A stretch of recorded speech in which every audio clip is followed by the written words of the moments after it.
உள்ள 37 இடங்களில் காமர்ஸ் குடோன்களில் அதிகாரிகள் ஆய்வு நடத்தியிருக்கிறார்கள். தொடர்ந்து 278 கிலோ காலாவதியான பேரிச்சம்பழங்கள் அழிக்கப்பட்டிருப்பதாகவும் பறிமுதல் செய்யப்பட்டு அழிக்கப்பட்டிருப்பதாக தகவல் வெளியாக இருக்கு. என்ன நடந்தது இந்த விவகாரத்தில் அப்படிங்கிறத இப்ப நம்ம விரிவா பதிவு செய்ய இருக்கிறோம் நேயர்களே. கூடுதல் விவரங்களோடு இணைகிறார் எமது செய்தியாளர் கார்த்திக். கார்த்திக் வணக்கம். இப்ப இந்த மாதிரியான குடோன்கள்ல காலாவதியான பொருட்கள் இருக்கப்பட்டது எவ்வாறு கண்டறியப்பட்டது முதற்கட்டமா? மேலும் எவ்வளவு வரைக்கும் இப்ப பறிமுதல் செஞ்சிருக்காங்க அதிகாரிகள் தரப்புல? என்ன செஞ்சிருக்காங்க அடுத்த நடவடிக்கையா? அதை பற்றின தகவல்களை முதல்ல நம்ம தெரிஞ்சுக்கலாமா? வணக்கம். கோவை போன்ற முக்கியமான மாநகர் பகுதிகளில் வந்து காமர்ஸ் அதாவது ஆன்லைன் வர்த்தகம் வந்து அதிகமாகவே நடைபெறுகிறது.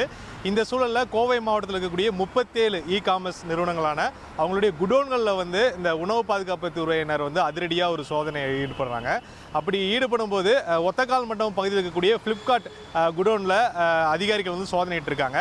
அதில் 278 கிலோ பேரிச்சம்பழங்கள், அதாவது வந்து கடந்த மே மாதமே அதோடைய தேதி பயன்படுத்தக்கூடிய தேதி முடிவடைஞ்சிருக்கு. காலாவதியான இந்த பேரிச்சம்பழங்களை வந்து பறிமுதல் செய்து அங்கேயே ரசாயனம் ஊற்றி அழிச்சிருக்காங்க. இது தொடர்பாக வந்து ஃப்ளிப்கார்ட் தரப்பில் ஒரு விளக்கம் கொடுத்துருக்காங்க.